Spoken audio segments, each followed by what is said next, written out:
20살에 떠난 세계 여행에서 마주친 굶주린 사람들. 기아 없는 세상을 만들고 싶다는 꿈을 위해 유엔에 입사. 세계 평화를 위해 제로 헝거에 도전. 전 세계 수많은 빈곤과 싸우고 있는 현장 전문가. 전 세계 기아 퇴치를 위해 설립된 유엔 세계 식량 계획의 임형준 사무소장.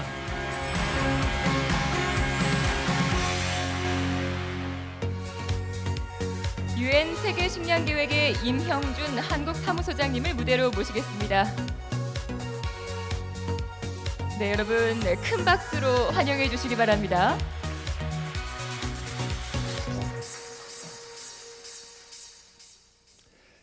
제가 어릴 때 저희 부모님은 쌀 한 톨도 버리지 말라는 말을 귀에 못이 박히도록 얘기를 하셨습니다. 보릿고개와 극심한 가난을 겪었기 때문에 그 얘기를 저한테 하신 건데 저는 솔직히 그 말을 잘 이해는 못했습니다. 20대 초반 어떻게 살 것인가, 어떤 사람이 될 것인가 라는 두 가지 질문을 가지고 고민을 하다가 저는 배낭을 메고 세계 일주를 나섰습니다. 3년 반 동안 80개국을 다녔습니다. 그때 제가 느꼈던 것이 한국에서는 그래도 잘 먹고 잘 사는데 비행기 타고 몇 시간만 가면 생지옥이 눈앞에 펼쳐져 있었습니다. 눈앞에서 사람이 죽어가고 아이들이 먹을 것을 달라고 제 다리를 움켜쥐고 울고 있었습니다. 그래서 제 개인의 고민을 위해서 찾았던 해외여행이었지만 이 작은 개인으로서 세계의 이 큰 문제에 어떻게 기여를 할 수 있는지 고민을 하기 시작했습니다. 많은 사람들이 그럽니다. 우리도 급하다, 우리도 힘들다, 왜 밖에까지 신경 쓰느냐. 그런데 여기 벚꽃나무가 있습니다. 이 꽃들을 보시면 가지에 연결되어 있고 줄기에 연결되어 있습니다. 결국 가지의 위치가 중요하지는 않습니다. 내 발바닥에 가시가 박히면 발바닥과 상관없는 내 손과 내 몸이 움직여서 가시를 빼는 겁니다. 온몸 한 몸이기 때문에 아픈 겁니다. 그래서 이것이 저는 그런 가치라고 생각을 하고 우리 모두도 이 지구에 함께 있는 이상은 한 몸이라는 생각을 합니다. 그런 의미에서 SDG 지속 발전 목표 유엔과 국제사회가 2016년부터 15년 동안 전체 큰 목표를 잡은 것입니다. 저는 이것이 소셜 밸류의 인류적 버전의 집대성이라는 생각을 합니다. 그리고 여기에 제로 헝거, 기아 문제는 가장 상위 부분에 있는 것입니다. 사실 배가 고프면 할 수 있는 게 아무것도 없습니다. 배가 고픈데 뭘 하겠습니까? 그래서 이 기아 문제, 특히 기아 문제가 2090년부터 줄어 오다가 2014년부터 다시 늘어나기 시작했습니다. 그 난민 문제, 기후 변화 이런 것 때문에 이 풍족한 시대에 굶고 있는 사람들이 갈수록 늘어나고 있는 그런 아이러니가 지금 이 세상에 벌어지고 있습니다. 과연 그러면 유엔이 내세우고 있는 제로 헝거, 세계 기아 퇴치 이게 가능할까요? 가능하다고 생각하시는 분 손 한번 들어보십시오. 별로 없네요. 예, 아마도 비즈니스 애즈 유주얼 기존의 방식으로는 쉽지 않을 겁니다. 안 될 수도 있습니다. 그러나 혁신, 새롭게 도전하고 새로운 방식을 연구한다면 저는 이것이 가능하다고 봅니다. 저희 WFP에서는 이런 혁신 사업을 많이 하고 있습니다. 독일 뮌헨에 혁신센터를 만들고 사막에서 식량 생산이 불가능한데 수경 재배를 통해서 식량을 생산을 하고 있고 쌀만 주면 배를 채우지만 쌀 99알에 영양 강화 쌀 하나를 쓸 거면 영양까지 제공을 할 수가 있습니다. 인공지능으로 긴급 구호를 돕고 인공위성으로 실제 현장 모니터링을 돕고 푸드 컴퓨터로 가장 그 기호에 맞는 식량을 재배를 합니다.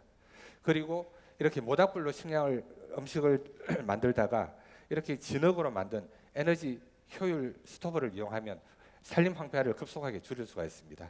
또 식량의 3분의 1이 버려집니다. 선진국에서는 식탁 위에서, 개도국은 생산, 저장, 수송 과정에서 버려집니다. 이런 간단한 밀폐 용기 하나로 식량 폐기를 제로로 줄일 수가 있습니다. 이것들이 혁신입니다. 그리고 블록체인으로 저희 WFP는 파키스탄에서 200명으로 2017년에 시작을 했습니다.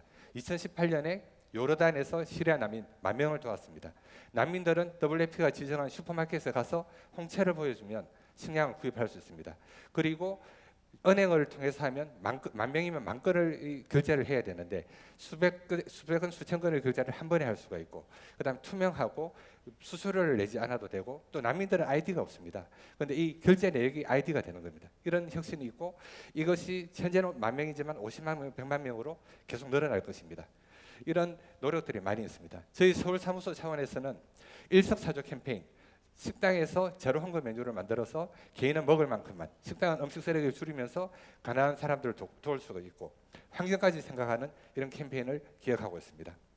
어떻게 하느냐? 여기 사회적 기업 많은 분들이 오셨을 겁니다. 저희가 1년에 3번 부트 캠프를 합니다. 2월, 5월, 10월에 합니다. 여러분이 좋은 아이디어를 가지고 있으면 이거를 제출을 하시면 거기서 선정된 아이디어는 10만 불의 지원금을 받아서 그 아이디어가 실제로 현장에서 실행이 되는데 도움을 받을 수가 있습니다.